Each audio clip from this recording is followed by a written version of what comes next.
이렇게 토요일 성경 공부 시간 이렇게 참여하신 여러분들을 축복하고 주님의 이름으로 환영합니다. 자, 오늘은 출애굽기 32장 4절부터 6절 말씀을 읽고 시작하도록 하겠습니다. 제가 봉독합니다. 그가 그들의 손에서 그것들을 받아서 주조한 송아지를 만든 후에 새기는 도구로 모양을 만드니 그들이 말하기를 오 이스라엘아 이것들은 너를 이집트 땅에서 데리고 나온 너의 신들이라 하더라. 아론이 그것을 보고 그 앞에 단을 쌓고 아론이 공포하여 말하기를 내일은 주께 명절일이라 하더라. 그들이 이튿날 일찍 일어나 번제를 드리고 또 화목제를 가져와서는 백성이 앉아서 먹고 마시며 일어나서 뛰놀더라. 아멘. 오늘은 금송아지로 이해하는 대체신학 두 번째 시간을 함께 가져보도록 하겠습니다. 자, 오늘 여기 본문을 읽었던 내용들을 보면 이런 단어들이 등장한 것을 볼 수 있어요. 주조한 것, 그 다음에 새긴 것. 그러니까 주조한 것은 완전하지 못하니까 그걸 좀 더 분명하게 하기 위해서 새기죠. 그리고 그걸 새길 때 사람의 도구로, 손으로 새겼다. 그렇게 주조했다, 새겼다, 도구로 새겼다라고 하면서 끝에 이렇게 공포를 합니다. 이것들이 우리를 애굽에서 데리고 나온 신이라. 요 말을 잘 기억하시면 여기에 대체신학이 어떻게 시작했는지 우리가 이해하는 데 큰 도움이 될 겁니다. 주조, 새김, 도구 요 세 가지 단어를 꼭 기억해 주시기 바랍니다. 이렇게 형상화하는 거, 저번에 이제 말씀을 드린 것 중에서 제가 많이 강조한 것 중에 하나가 이거죠. 성경을 신학화시키지 마라. 신학을 가지고 성경을 보기 시작하면, 그래서 지금도 이게 교단 안에서도 서로 일치를 못 볼 만큼 이렇게 신학을 가지고 정리를 해놓으면, 형상화시켜 놓으면 결코 서로 이렇게 이렇게 하나가 될 수가 없죠. 이렇게 대표적으로 알미니안주의와 칼빈주의, 우리가 예정론을 주장하고 있는 장로교단, 그 다음에 알미니안, 침례교, 순복음, 그 다음에 그 감리교 같은 데는 좀 반반이기도 합니다만, 이렇게 왜 이렇게 신학교가 나누어질 만큼 이렇게 서로 일치하지 못하느냐, 일치를 보지 못하느냐, 새겼기 때문입니다. 신학을 기준으로 성경을 보려고 하기 때문에 그렇습니다. 물론 예정론이 틀린 것도 아니고 알미니안이 틀린 것도 아닙니다. 그 둘은 굉장히 아름답고 조화롭게 성경은 설명해 가고 있는데 성경 안에서 자꾸 답을 찾으면 되는데 신학자들의 주장을 내 기억 속에, 내 메모리 속에 이렇게 정해놓고 성경을 보기 시작할 때부터 결코 우리가 성경을 이해하다 보면 풀리지 않는 어떤 장벽에 부딪히게 되죠. 어떤 사람들은 예정론을 굳게 믿고 있었던 사람들은 예정론 아닌 이야기를 하면 저분 틀렸다, 나는 받아들일 수 없다 이렇게 되게 되고, 알미니안주의를 받아들였던 사람들은 칼빈의 예정론처럼 성경도 예정론이 있으니까요. 그렇게 이야기를 하면 난 저 사람 나는 저런 학설은 신학은 내가 받아들일 수 없어. 이게 다 뭐냐면 신학을 기준으로 성경을 보기 때문에 둘 다 받아들이지 못합니다. 저는 둘 다 잘 받아들입니다. 그것이 앞으로 그 안에 굉장히 조화롭게 성경은 설명해 가고 있는 것을 알면 이것도 저것도 참 귀한 내용이라는 것을 알게 되지만, 학문을 기준으로 아까 말했던 주조한 거, 새기고 도구로 이렇게 정교하게 깎아놓은 거, 그걸 가지고 성경을 이제 돋보기로 보기 시작하면 무조건 문제가 되게 되어 있습니다. 그 중에 이제 대표적으로 이렇게 새겨놓은 형상화된 이것으로 인해서 우리가 지금 개신교가 많이 피해를 보고 있는 것 중에 하나가 바로 대체신학과 이스라엘을 교회가 대체했다라는 이것으로 인해서 성경에 많은 특별히 예언서 부분들이 닫혀 있어서, 예언서가 닫혀 있으면 아까 저번 주에 말씀드린 것처럼 종말을 이해할 수도 없고 성경에 굉장히 그 중요한 메시지를 전해주려고 하는 그 부분에 가서 다치게 되고, 그래서 교회라는 관점을 가지고 성경을 풀기 시작하다 보면 반드시 요한계시록에서 헤맬 수밖에 없게 되고, 그 헤매다 보면 저는 그렇게 생각해요. 정말 성경을 믿고 신학을, 그러니까 성경을 믿는 사람, 성경대로만 믿는 사람들이 신학자들이 정해놓은 내용을 가지고 요한계시록을 들어가서 풀다 보면 양심상, 그건 양심의 문제예요.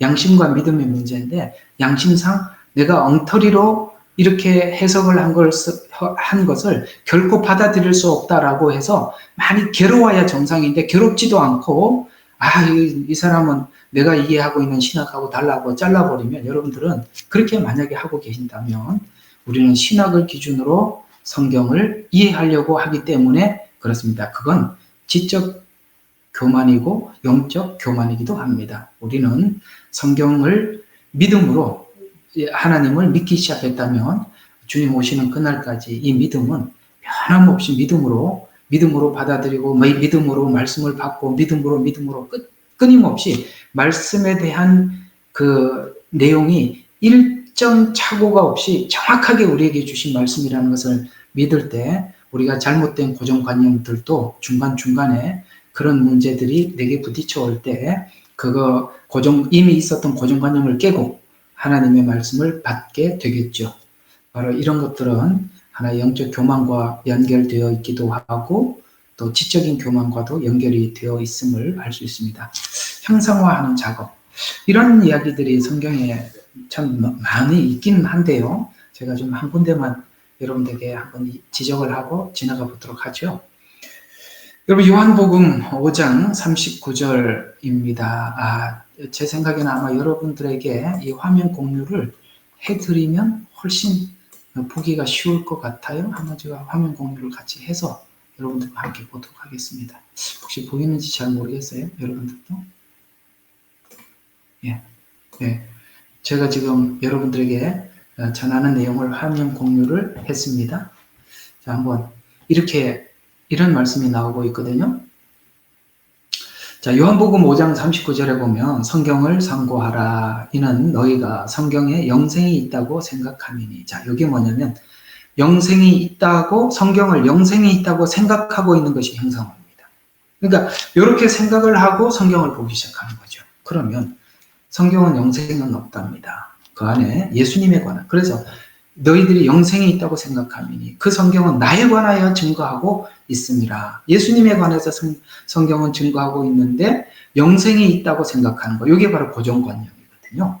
그래서 이렇게 형상화 작업된 고정관념이 어떤 문제를 일으키느냐면 40절에 이런 문제를 일으킨답니다. 너희는 생명을 얻으려고 내게 오기를 원치 아니하는도다. 여러분 아시겠어요? 이 형상화 작업이 주님을 못 만나게 하는 것입니다. 오늘 여기 금방 읽었던 그것도 분명히 애굽에서 나오게 하신 분은 하나님이세요.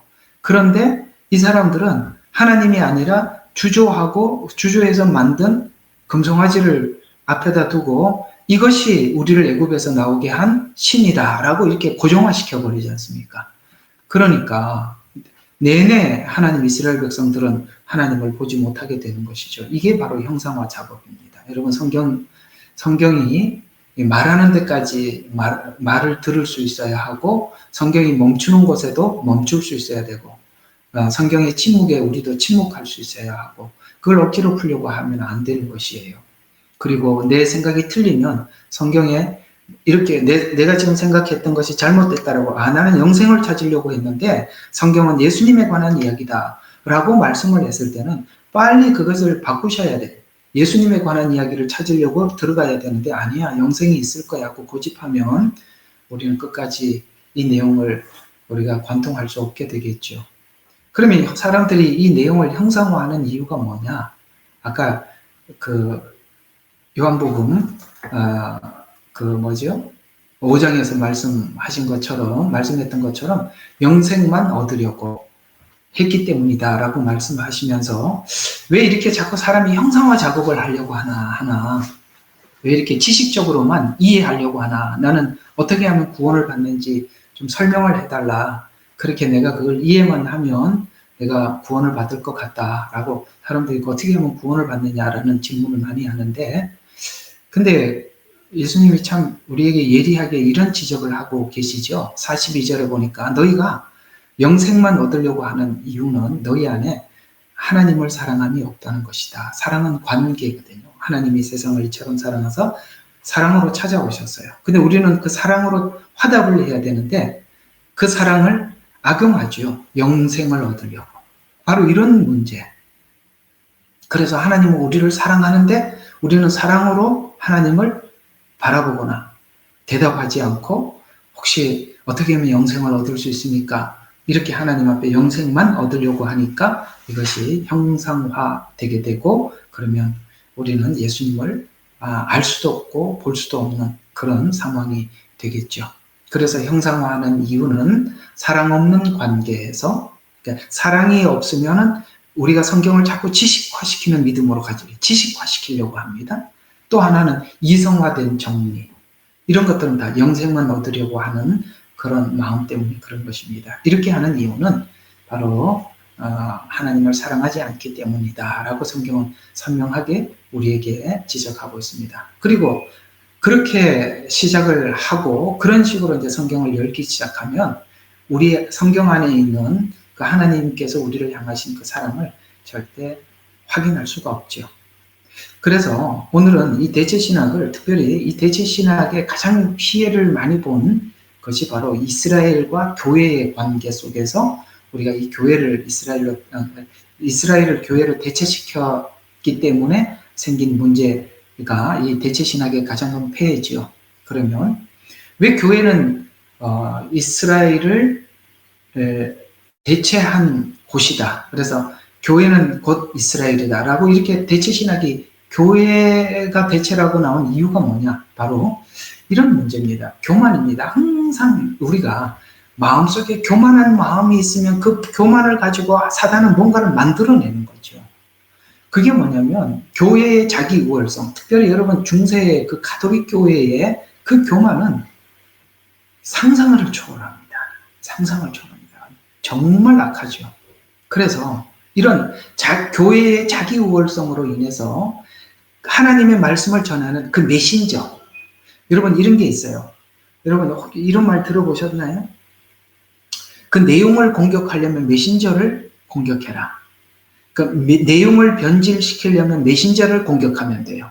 그러니까 예를 들어서 어떤 목사가 설교를 하고 말씀을 전하는데 정말 정확한 말씀이에요. 온전한 말씀이에요. 그런데 그걸 사람들한테 그 온전한 말씀을 듣지 못하게 하려면은 저 말씀을 전하는 목사가 이렇게 부도덕하고 이렇게 부정한 사람이고 이렇게 그 메신저를 공격을 해놓으면 메시지 자체가 틀어져 버리니까 사람들이 메시지를 버리죠. 메시지는 옳더라도 메신저를 공격해놓으면 메시지 자체가 틀어져 버리는 것처럼 오늘 이스라엘을 공격해서 그 이스라엘은 하나님의 메신저 역할을 했던 사람들입니다. 백성들이죠. 그 메신저를 공격을 하니까 이 내용 자체가 전부 다 틀어져 버리는 것입니다. 바로 이런 것들은 자기 우월성, 교만에서 나온 것입니다. 그래서 사단은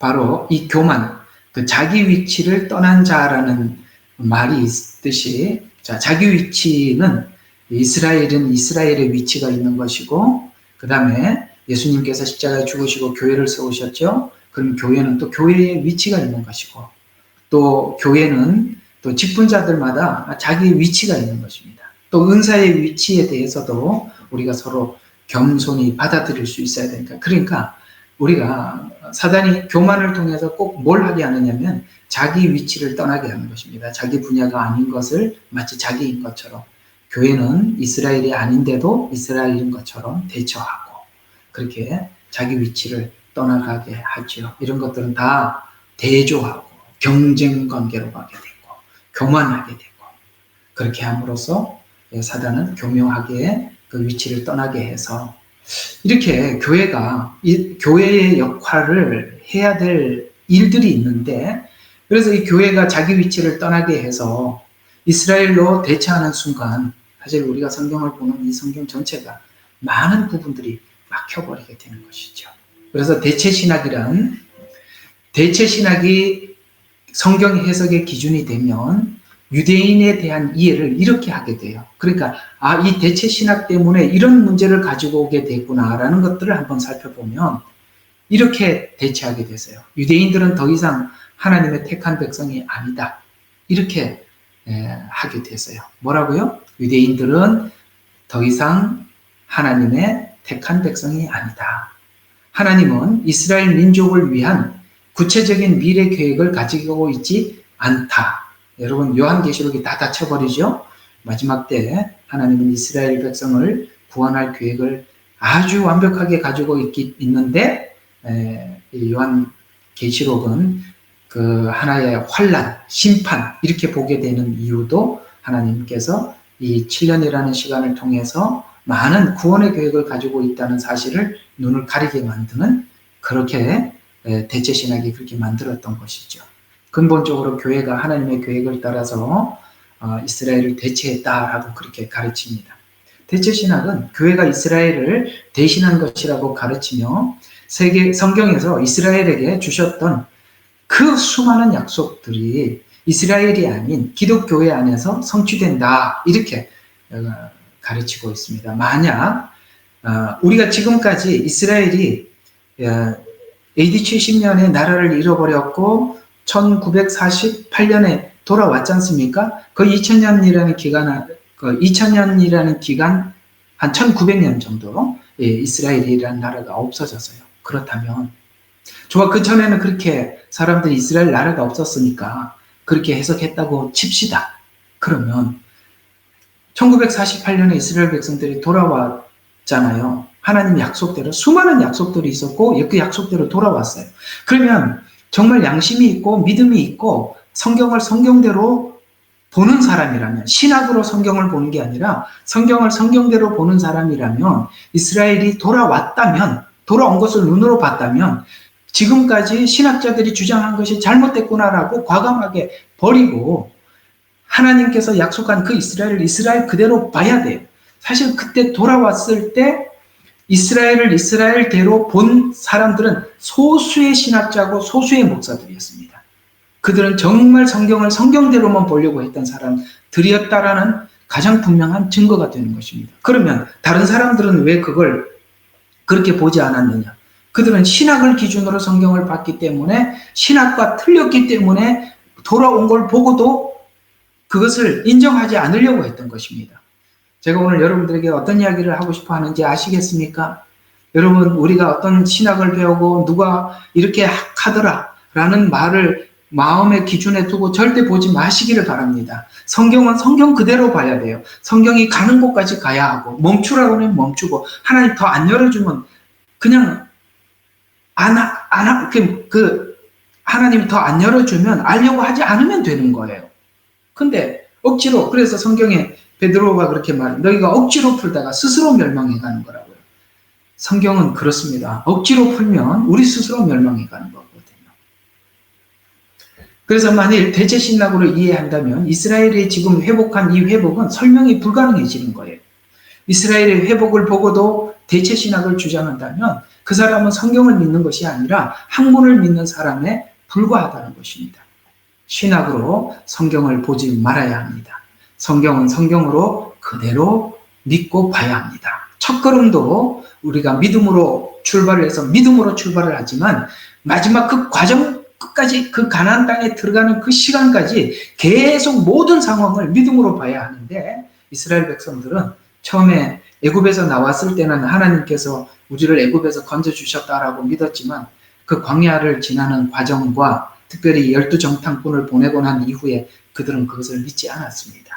그래서 그들은 가나안 땅에 들어가지 못했다고 히브리서 3장 18절과 19절에 이렇게 말하고 있어요. 하나님께서 누구에게 맹세하시어 그의 안식에 들어가지 못하리라고 하셨느냐? 누가 그걸 안식에 못 들어갔느냐? 믿지 아니하는 자들에게 하신 것이 아니냐? 여러분 이들이 믿지 않았다는 것은 애굽에서 나와서 홍해 건널 때는 그들이 안 믿었지는 않았어요. 믿었잖아요. 그런데 안 믿었어요. 중간에 이 광야 생활을 하는 그 과정에서도 믿어야 되는데 처음에 그거는 믿었는데 과정은 믿질 않아요. 그러므로 우리가 보건대 그들이 들어가지 못한 것은 믿음이 없었기 때문이라. 여러분 우리가 믿음으로 시작한 이 여정이 믿음으로 계속 가야 하고 하나님께서 우리에게 어떤 상황을 계속 보여주더라도 계속 그걸 믿음으로 받으셔야 돼요. 아시겠죠? 그래서 항상 내가 이해하지 못했던 세계를 하나님이 열어주시더라도 그것이 하나님이 사단이 준 것 말고 하나님이 주신 거라면 받아들여야 돼요. 혹 여러분과 저와의 만남이나 이거 오늘 갑자기 이렇게 만남을 이야기해요. 저와 여러분의 만남도 하나님이 주셨다라고 그게 마음에 오면 열어야 돼요. 문을. 굉장히 중요한 겁니다.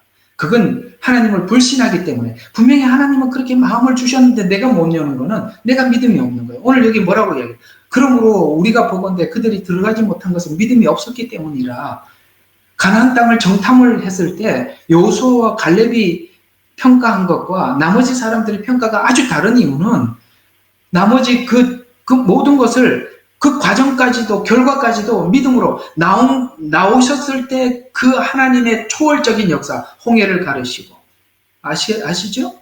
그 다음에 애굽의 첫 태생을 다 멸하시고 홍해를 가르시고 애굽의 군사들을 거기다 수장시킨 것을 봤다면 앞으로 이 가나안 땅에도 그렇게 하실 줄로 믿어야죠. 그래서 이스라엘과 교회가 다르다는 것은 신약 성경에서 분명하게 말씀하고 있는 것입니다. 그래서 처음 이스라엘을 선택한 이스라엘이 끝까지 요한계시록까지 가는 것입니다. 절대 중간에 하나님께서 변형시키지 않았습니다. 그러므로 우리는 다른 방향으로 가지 말아야 하는 것입니다. 처음 하나님께서 설정해 놓은 것은 끝까지 간 겁니다. 나는 알파야. 하나님께서 알파 처음에 설정을 할 때 잘못 설정해가지고 중간중간에 바꾸는 게 아니라 하나님이 처음 설정한 걸 끝까지 그대로 간다 이 말입니다. 그래서 나는 처음이요 나중이요 알파요 오메가요 이렇게 하나님은 그 계획이 완전하고 변함없음을 우리에게 말씀 처음부터 해주셨던 것입니다. 이스라엘과 교회가 다르다는 것은 신약 성경에서 분명하게 가르치고 있습니다. 성경적으로 말하면 교회는 이스라엘과 완전히 다른 별개고 이 둘은 절대로 혼용해서나 서로 바꾸어서 사용해서는 안 됩니다. 요한계시록 2장 9절에 보면 서머나 교회를 예수님께서 서머나 교회에 이 대체신학이 있었어요. 그 대체신학에 대해서 이렇게 비판했어요. 유대인이라고 말하는 그들의 모독을 아노니 그들은 유대인이 아니요 오히려 사단의 회당이라. 여러분 우리는 그런 사람들을 우리가 많이 보게 돼요. 자기가 참 예수를 잘 믿는 그 다음에 믿음의 변함이 없는 신실한 그래서 나는 유대인입니다 라고 서머나 교회에 와서 뭔가를 자꾸 변개 작업을 하고 있는 거예요. 그래서 하나님께서 이 요한계시록 2장 9절에 서머나 교회에 편지를 하면서 야 그들이 유대인이라고 예를 들어서 기독교인이라고 그렇게 이야기를 하지만 주님은 이렇게 하면 그들은 유대인이 아니다. 기독교인이 아니다. 오히려 사단의 회다. 이렇게 한 것처럼 기독교인이라고 칭하지만 거짓 기독교인들이 들어와서 하나님이 선택한 이스라엘을 교회라라고 이렇게 외치더라는 것이죠. 그들이 주장하는 것과 하나님이 보는 관점이 서로 다릅니다. 교회사 배경을 보면 개혁신학, 그러니까 개혁신학이라고 하면 여러분 우리 한국교회는 다 개혁신학이에요. 대부분이. 그래서 교회사 배경을 보면 개혁신학에 영향을 주었던 신학자들 대부분이 반유대주의자라는 것에서 우리가 경악을 금치 못하는 거예요.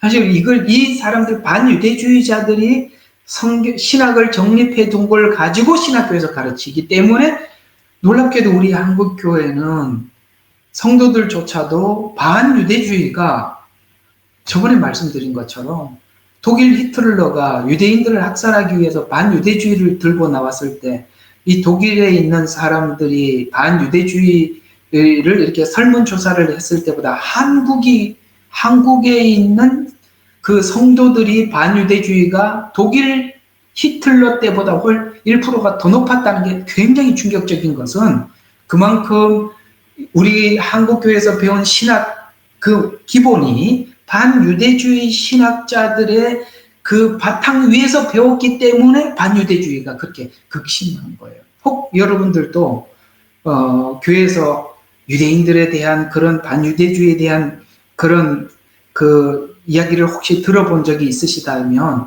바로 그런 신학적 영향 때문에 그렇게 사람들이 이야기를 하고 있다는 것을 여러분들 좀 이해하시면 좋겠습니다.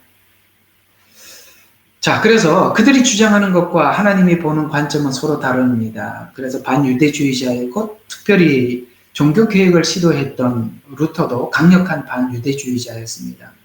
이 내용은 제가 뭐 구체적으로 설명하기보다는 그 김종철 감독이 하고 있는 브래드치 TV에 보면은 루터의 두 얼굴인가? 아마 그걸 좀 참조하시면 루터는 이렇게 오직 믿음으로 라는 그런 그 슬로건을 걸고 이 교회를 개혁은 했지만 이 반유대주의를 뿌리를 내림으로 인해서 상당히 심각한 어떤 교회의 신학적 영향을 끼쳤구나라는 것을 알게 될 겁니다. 김종철 감독 같은 분들은 참 이 마지막 때 특별히 이 대체 신학을 바로 잡기 위해서 부름을 받은 참 귀하신 분 같아요. 저는 참 그분 귀해 보입니다. 자, 그래서 반유대주의가 만들어낸 잘못된 신학으로 인해서 틀어진 종말론 때문에 자, 이게 이제 어떤 영향을 끼쳤는지 한번 보도록 하겠습니다. 자, 어떤 영향을 끼쳤는가? 자, 천년왕국이 없어졌어요. 놀랍죠? 그래서 제가 이걸 천년왕국을 오랜 시간 여러분들한테 이 유튜브에다가 올렸는데 어떤 분이 저희 댓글에 이걸 보고 깜짝 놀랐어요. 저는 천년왕국이라는 말을 처음 들었어요. 참 웃기는 이야기입니다. 천년왕국이 얼마나 성경에 많이 나오는데 처음 들었다니요. 왜 그래요? 이 바로 대체신학 때문에 그런 신학자들이 정리해 놓은 것 때문에 우리가 그래서 그렇게 된 것입니다. 그래서 천년왕국이 없어졌어요. 자, 반유대주의가 로마 가톨릭 교회에 흡수되고 교리화되는 바람에 가톨릭 신자 교회가 자신들이 요한계시록 20장에서 말하는 천년왕국의 주인이라고 주장을 했었어요. 그러니까 가톨릭 교회가 통치하는 이 시간은 천년왕국이다. 교황이 통치하는 곳은 천년왕국과 같다. 그래서 우리 가톨릭 교회는 천년왕국의 주인이다. 이렇게 주장을 했던 것입니다. 너무 사악하지 않아요? 여러분 지금 이 천년왕국 시대 같아 보이세요? 독사골에 손을 넣어도 뱀이 물지 않습니까? 사자와 어린아이가 함께 뒹굴고 있나요? 사악한 거짓말장이들 아닙니까? 그래서 가톨릭이 통치하는 세상이 천년왕국이라고 주장했어요. 그래서 성경에서 그토록 수도 없이 천년왕국을 약속을 했는데 이 천년왕국이 없어지는 바람에 무천년주의가 되었다는 거예요. 무천년주의라는 말은 다른 말로 현천년주의라는 말로 바꿀 수 있어요. 현천년주의라는 말은 지금이 천년왕국 시대라는 거예요. 현천년주의, 무천년주의. 그 정말 근데요. 이 좀 개신교단 내 장자교단이라고 하는 그런 교단은 대부분이 이게 무천년주의로 배운 거거든요. 사실 저도 그 사당동 총신을 공부한 사람이지만 거기는 무천년주의를 주장합니다. 저는 저는 신학을 따라가는 분이 아닙니다. 사람이 아닙니다. 그래서 아주 이런 얘기 들으면 정말 화가 나서 그냥 책을 집어 던지고 나오고 싶었었습니다. 왜? 이게 다 신학을 바탕으로 하기 때문에 그렇습니다. 이 신학은 아까 말씀드린 다 반유대주의자들이 세운 신학이라고 말씀을 드렸지 않습니까? 그래서 무천년주의란 이런 이야기가 되는 것이거든요. 예수님의 초림과 재림 사이에 지상 평화의 왕국이 지속된다는 주장과 견해입니다. 그러니까 재림 전이나 후에 천년왕국이 있다는 것을 부정하고 예수님 재림 후에 만물은 최후의 심판을 받아 한순간에 끝날 것이다. 그래서 지금은 천년왕국이 어느 날 주님이 이 땅에 딱 재림해서 심판하신다. 이렇게 주장을 하고 있는 것입니다. 그러면 이상하죠? 7년도 없어졌고 천년왕국도 없어졌어요. 그러니까 여러분들이 지금 지금 7년이라는 시간이 다가오고 있는데 왜 교회가 아무 소리 안 하나? 이래서 말 안 하는 거예요. 이래서 말 안 하는 거라고요. 무천년주의인데 무슨 이야기를 하냐? 무천년주의를 이야기하면은 무천년주의는 7년 왕국은 아예 없어져 버린 거예요. 7년이라는 시간 자체가 없어져 버리는데 관찰을 하려고 하겠습니까? 관찰 안 하죠. 없다고 생각을 하는데. 그래서 이 무천년 주인은 7년이라는 시간조차도 지워버린 것입니다.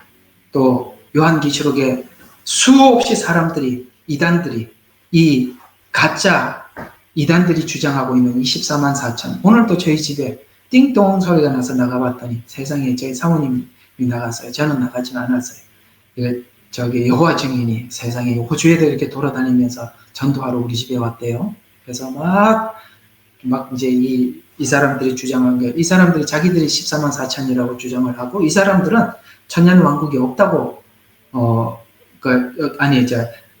천국이 없고, 천년 왕국이 이 땅에 이루어진다. 그 지옥도 믿지 않거든요. 이런 걸 가지고 한참 막 열심히 설명을 했더니 아주 급하게 도망갔다고 이야기합니다. 급하게 도망가지요. 성경의 24만 4천의 해석이 얼마나 분분하고 사람들마다 다릅니까? 왜?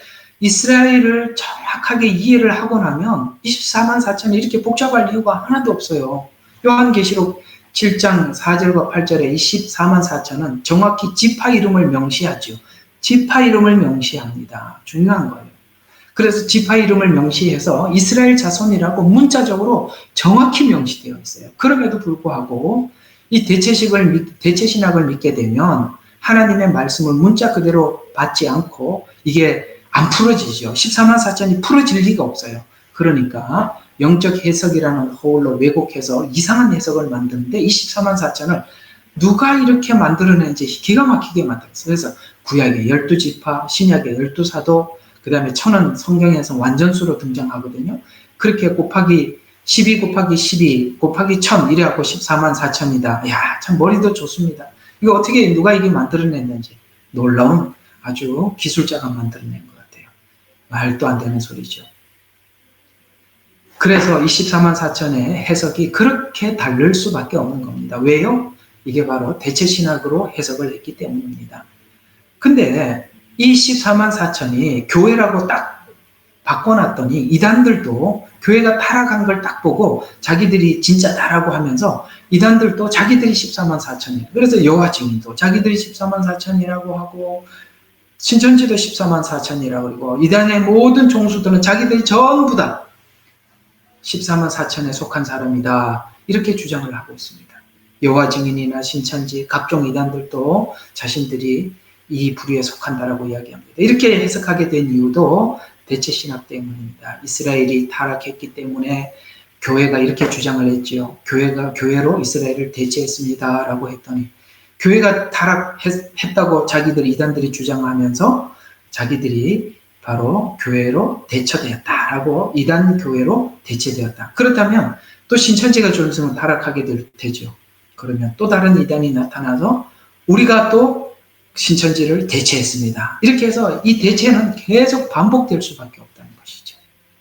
이스라엘은 마지막 때 회복시킬 계획을 가지고 있다고 예언서는 계속 증언 중이었습니다.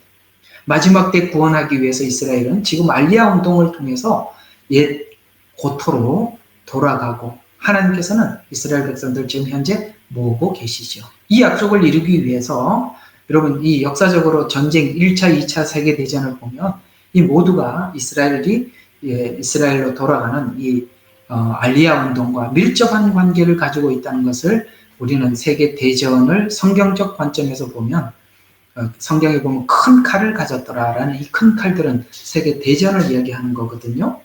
그래서 이런 대전들은 전부 다 성경의 예언을 이루기 위해서 일어났던 전쟁이구나라는 것을 우리가 하나님을 믿는 사람들은 예언을 중심으로 세계사를 관찰할 때 이해하게 되는 것입니다. 그래서 우리는 이런 겁니다. 대체신학이 해결되면 성경에 있는 수많은 난해 구절들이 한순간에 해결이 됩니다. 천년 왕국에 대한 내용이 풀리면 그야말로 예언서의 내용들이 정말 다 해석이 되거든요. 이 대체신학으로 해석하기 시작하면 천년 왕국에 대한 내용이 모두 막히지만 이 문제가 해결되면 천년 왕국에 있을 하늘에서 내려오는 새 예루살렘에 대한 내용을 알게 됩니다. 그러면 제가 이제 에스겔서 여러분들에게 5장 이렇게 가고 있는데요. 에스겔서에 있는 40장, 48장에 가보면 특별히 이 천년 왕국에 대한 예언이 많이 나오고 알리아 운동에 대한 이야기도 많이 나옵니다. 왜냐하면 알리아 운동이 있고 난 이후에 7년이 지나가고 7년이 지나가고 난 뒤에 천년 왕국이 나오거든요. 이런 내용들을 그러니까 시간적으로 적나라하게 기록을 해놨어요. 에스겔서가 그렇고 이사야서가 그렇고 에레미야서가 그렇습니다. 아주 그 중요한 대선지서들이 이런 내용들을 자세히 기록을 해놨어요. 그런데 이런 내용들을 우리가 풀지 못하면 전부 다 이 에스겔서 40장부터 48장 이야기가 다른 이야기로 설교가 되게 되는데, 대표적으로 여러분들이 야, 이게 정말 이 이야기가 천년 왕국 때 이야기구나라는 거 제가 하나 좀 보너스로 드리면, 성경의 47장인가요? 거기 보면 성전 문지방에서 물이 나와서 동서남북으로 흘러내려가더라. 그 물이 어떤 사람에게 무릎, 발끝에, 그 다음에 무릎에 잠기고, 허리에 잠기고, 그 다음에 온몸에 잠기더라. 이런 그 설교는 분명히 여러분 들어보셨을 거예요. 그래서 이제 이 설교들을 이제 하나님의 교회에서 나오는 말씀을 통해서 사람들의 어떤 신앙의 깊이에 따라서 어떤 사람은 발목에 잠기고, 무릎에 잠기고, 허리에 잠기고, 맞습니다. 그 해석이 틀린 건 아닌데요. 원래 이 예언서대로 설명을 하면 이 설명은 어떤 내용이 있냐면은 천년 왕국 때 하나님의 그 예루살렘에서 흘러내리는 예수님께서 거기에 통치하시잖아요. 그때 그 말씀이 흘러내리는 걸로 인해 가지고 모든 닿는 곳마다 꽃이 나고, 그 다음에 꽃이 피어나고 회복되고, 그 회복이 왜 일어나느냐면은, 그 물이 왜 회복을 일으키느냐면은, 여러분 7년이라는 시간을 통해서 모두가 바다, 그 다음에 강 모두 오염되어 있지 않습니까?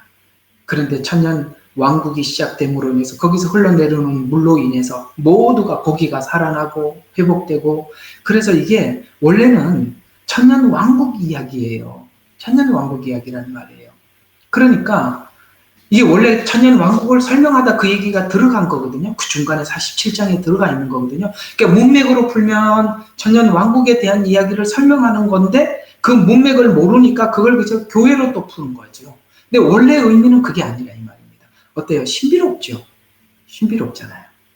그래서 우리가 이런 내용들을 성경적으로 그대로 믿음으로 다 수용을 하게 되면 이런 내용들이 너무나도 우리에게 놀라운 이야기고, 정말 가슴이 뛸 만큼 기대되는 마지막 때 하나님의 회복과 일하심을 우리가 기대하게 되는 것입니다. 그래서 에스겔서에 있는 40장, 48장, 그래서 이 천년 왕국이나 14만 4천이나 이런 내용들이 풀리지 않으면 예언서를 설교할 수가 없는 거예요. 그래서 여러분들이 예언서를 설교를 못하는 겁니다. 이게 천년 왕국이 닫혀있고, 그러면 7년이 닫혀있게 되고요.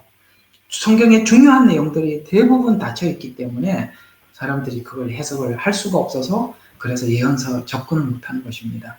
부디 원하고 바라기는, 여러분, 교회가 어떻게 수렁털이다, 왜 사람들이 이걸 이렇게 배웠어? 라고 하지 마시고 지금부터 그들을 좀 불쌍히 여겨 달라고, 하나님 성경의 눈을 열어주세요. 귀를 열어주세요. 이제 이 천년 왕국이 열리고 7년이 열려서 교회마다 이 복음을 전하게 해주세요. 우리 같이 한번 기도합시다. 아시겠죠? 기도해야지 저 사람들 못됐네, 틀렸네, 그건 또 하나님 주신 마음은 아니지 않습니까? 그렇게 하지는 않기를 바랍니다. 불쌍히 여기고 함께 기도해 주시기를 부탁합니다. 그래서 대체신학을, 천년 왕국에 대한 내용들을, 그것을 문자적인 뜻이 아니라 영적인 비유라라고 치부하게 됩니다. 대체신학은 마지막 예수님이 오시는 시간을 관찰하지 못하게 하는데 또 한 몫을 했습니다. 자, 교회도 성경 말씀의 해석에 주의하지 않으면 유대인들이 예수님의 초림을 알아보지 못했듯이 예수님의 재림을 알아보지 못하게 될 것입니다. 참 무섭죠. 예수님 오셨을 때 유대인들이 자기 땅에 와도 자기 백성들이 아무도 못 알아본 것처럼, 아마도 우리가 대체 신학 속에 함몰되어 있으면 예수님의 재림을 보지 못할 겁니다. 그래서 이 말씀을 우리가 주의해서 한번, 하나님의 경고성 있는 이방 교회에 주는 경고성 메시지가 하나 있어요. 아주 이거 심각하게 들어봐야 할 말씀이 하나 있거든요. 자, 로마서 11장 20절과 22절에 있는 경고를 한번 들어보도록 하겠습니다. 옳도다. 그들은 믿지 아니함으로 꺾여졌고, 이 사람들은 유대인들을 이야기하는 겁니다. 믿지 아니함으로 꺾임을 보고 이방 교회에게 꺾여졌고 너희는 믿음으로 섰느니라. 이방 교회죠. 그래. 그렇기 때문에 우리 보고 이렇게 경고하고 있어. 높아지려는 생각을 품지 말고, 높아지려는 생각 때문에 유대인들을 배제하고 우리가 유대인들을 대체했다라고 하는 겁니다. 정확히 지적하고 있지 않습니까? 높아지려고 하지 마라. 두려워해라. 하나님께서도 본가지도 아끼지 아니하였는지 너도 아끼지 아니하실까 주의해라. 그러므로 하나님의 선하심과 준엄하심을 보라. 넘어지는 자들에게는 준엄하심이, 만일 내가 그분의 선하심에 머물면 그 선하심이 너에게 있을 것이나 그렇지 않으면 너도 꺾이리라. 무섭죠? 우리는 정말 성경에서 말씀하신 대로 그 성경에 보면 어떤 사람이 그 진주를 찾아다니다 진주를 만난 사람이 있고, 우연히 가다가 밭에 감추인 보화를 발견하고 그 밭을 사서 보물이 내 것이 되었다라고 이야기하는 거예요. 진주를 찾아다니다 진주를 만난 사람들은 유대인들을 이야기하는 겁니다. 메시아를 기다리다가 메시아를 만날 겁니다. 우리는요, 그야말로 밭에 감추인 보자를 우연히 발견한 거예요. 이방인들은 찾으려고 했던 게 아니에요. 우연히 발견한 복음이에요. 아시겠죠? 그러니 하나님 뭐라고 말씀하셨어요? 그 선하심이 너에게 있을 것이나 그렇지 않으면 너도 꺾이리라. 이 말씀을 우리 이방교회는 정말 뼈저리게 받아들여야 하는 것입니다. 종교개혁자들이 행위 구원에서 믿음 구원이라는 선물을 주었지만 이스라엘에 대하여서 닫아두어서 종말론에 지대한 악영향을 주었다는 것을 우리는 인식해야 하는 것입니다. 종교개혁의 개혁을 추구하다 보면 더욱 대체신학에, 그러니까 개혁신학에 빠져다 보면 우리는 대체신학에 더 빠질 수 있다는 거 경고해드립니다. 그래서 대체신학을 받아들임으로써 재림의 때를 분별하고 놓치는 것입니다. 그래서 제가 여러분들이 권면하는 것은 어떤 신학적 이해를 가지고 성경을 보는 것을 생각을 내려놓으세요. 그건 형상화된 것입니다. 그저 하나님이 무슨 말씀을 하시더라도 하나님의 말씀 앞에서 두렵고 떨리는 마음으로 그 말씀을 받으세요. 그러면 되는 것입니다. 자 이제 네 번째로 이 아론은 금송아지 숭배를 이제 거의 끝나갑니다. 아론은 금송아지 숭배를 위한 제단을 쌓고 하나님께 예배하기 위한 제단처럼 위장을 했어요. 그래서 오늘 여기 32장 5절에 보면 이렇게 말씀하고 있어요. 아론이 그것을 보고 그 앞에 단을 쌓고 아론이 공포하여 말하기를 내일은 주의 명절이라 하더라. 이튿날 그들이 일찍 번제를 드리고 화목제를 가져와서 백성이 앉아서 먹고 마시며 일어나서 뛰노라다 이렇게 선포합니다. 그러면 신의 산에 있는 제단과 금송아지 제단은 오늘 보면은 정반대예요. 이거는 그 제단이 아니거든요. 신의 산에서 하나님께서 처음 세웠던 그 제단이 아니에요. 아론이 세운, 그러니까 금송아지를 하나님을 대체했고 제단도 바꿔놨어요. 그래서 아론이 세운 금송아지 제단을 쌓은 것은 이스라엘 백성이 언약서를 받고 하나님과 언약 체결을 위한 신의 산 아래에 쌓았던 제단들. 이건 이제 출애굽기 24장 4절에 있는 그 말씀이에요. 그래서 거기 있었던 그 제단에서 행했던 것과 오늘 여기 32장 5절과 6절에 행했던 그 제단 위에서 했던 행동들이 정반대의 행동을 하고 있다는 거예요. 자, 그러면 아론의 행동은 그의 백성들이 제단을 통해 하나님께 나갈 수 있도록 인도했죠. 하나님 앞에 나갈 수 있도록 인도했음에도 불구하고 금송아지 제단은 우상을 통해서 하나님께 나가도록 했다는 것이죠. 여러분, 우리가 목회자가 어떻게 성도들을 가르치느냐는 너무 중요한 거예요. 우리가 하나님의 제단, 하나님의 말씀을 그대로 여러분에게 가르쳐서 하나님 앞에 하나님이 이런 분입니다라고 하나님 앞에 똑바로 나갈 수 있도록 가르쳐야 됩니다. 하나님을 잘못 가르쳐 놓으면 그렇게 잘못 가르침을 받은 걸 가지고 하나님 앞에 나가려고 한다는 것이죠. 그래서 오늘 이 리더, 곧 이 아론이 리더지 않습니까? 이 리더가 성도들에게 어떻게 제단을 설명을 하고 하나님을 설명해 주느냐는 너무나도 중요한 것입니다. 여러분이 하나님을 진실히 믿기를 원한다면, 성경에서 틀리고 잘못된 가르침을 한다면 여러분 그것을 우리는 받아들이지 않아야 하고, 또 좀 더 용기 있게 나가셔서 너무나도 틀린 걸 이야기할 때는 목사님 저는 좀 그것도 기분 나쁘게 이야기는 하지 마시고, 저는 성경이 이런 이야기 같습니다. 저는 이런 이야기 같은데 목사님은 제가 생각하고 있는 이 부분에 대해서 어떻게 생각하는지 좀 정리를 해주세요. 그러면 아마 목사님이 정리를 할 기회를 갖게 되겠죠? 그래서 우리가 할 수 있으면 화평을 하라고 하셨으니까 그 화평한 가운데 우리가 좀 그들의 어떤 잘못된 것들을 깨울 수 있는 여러분의 지혜도 함께 가지셨으면 더 좋겠습니다. 그래서 오늘 이게 아론이 만든 이 제단이 나중에는요 너무너무 크게 확장이 되어 간다는 걸 알 수 있어요. 미가의 집에서, 그래서 여기 있는 이 금송아지가 미가의 집에서 사사기에서 등장합니다. 근데 이 사사기 17장 12절과 13절, 시간이 없어서 절수만 말씀드릴게요. 자, 사사기 17장 12절 13절에서 미가의 한 집에서 등장을 하다가, 이 한 집에서 등장했던 이것이 금송아지가 또 어디로 가느냐면 단지파로 가요. 그게 이제 사사기 18장 4절과 5절이에요.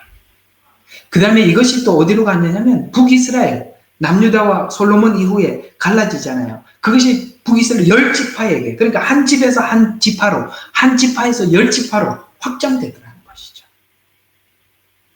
그래서 이렇게 확장돼 갔다는 것에 대해서 굉장히 놀라지 않을 수가 없습니다. 시간은 또 애매하고 빨리 끝내야 되고, 자, 한 가지만 더 남았습니다. 5번째, 백성은 아론의 인도함을 따라서 금송아지에게 제사를 드리고 앉아 먹고 마시며 일어나서 뛰놀았다. 출애굽기 32장 6절. 자, 이 제단 위에서 뭘 하고 있었다고요? 앉아서 먹고 마시고 뛰놀았다. 이건 그야말로 출애굽기 24장에 나왔던 아론과 나답과 아비후, 그 다음에 70인 장로를 데리고 시내산에서 올라가서 있었던 그 황홀한, 하나님을 만났던 그 황홀경 같지만 전혀 다른 황홀경이라는 거예요. 이해가 갑니까? 막 축제예요. 예배가 축제예요. 그런데 이 축제가 그 하나님의 그 준엄한 황홀한 축제가 아니라 그야말로 아주 인본적이고 인위적인 축제더라, 이런 말이 되는 것입니다. 그래서 금송아지와 하나님을 경배를 혼합시켜서 하나인 것처럼 오도하고 있는 거예요.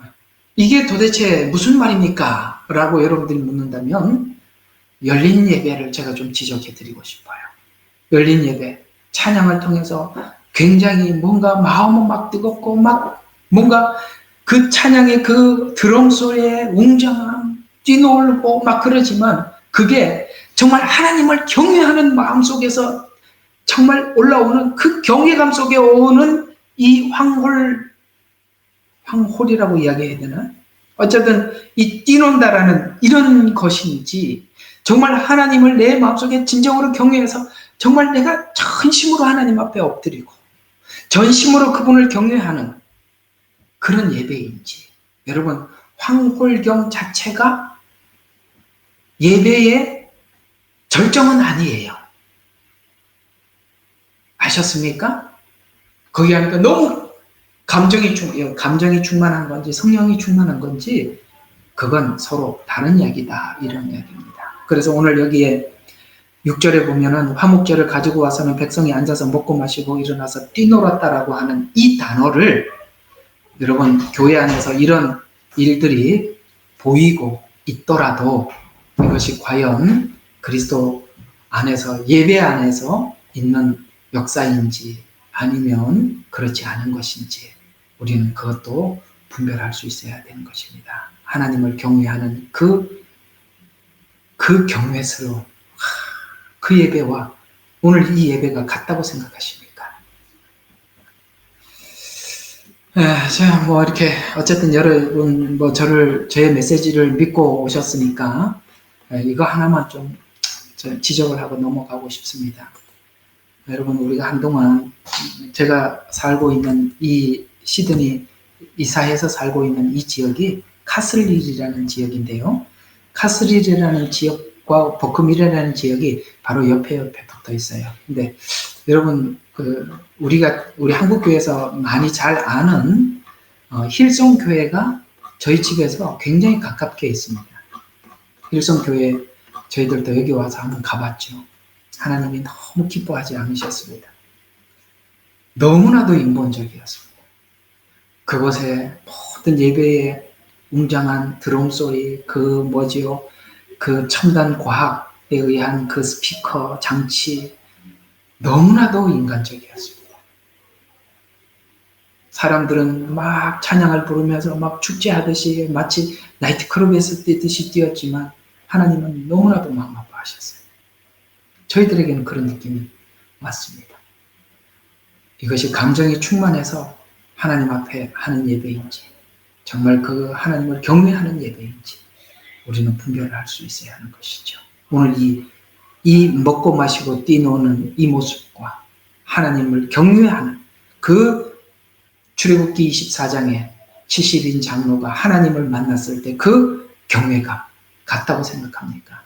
그걸 분별할 수 있어야 하는 것입니다. 자, 오늘은 여기까지.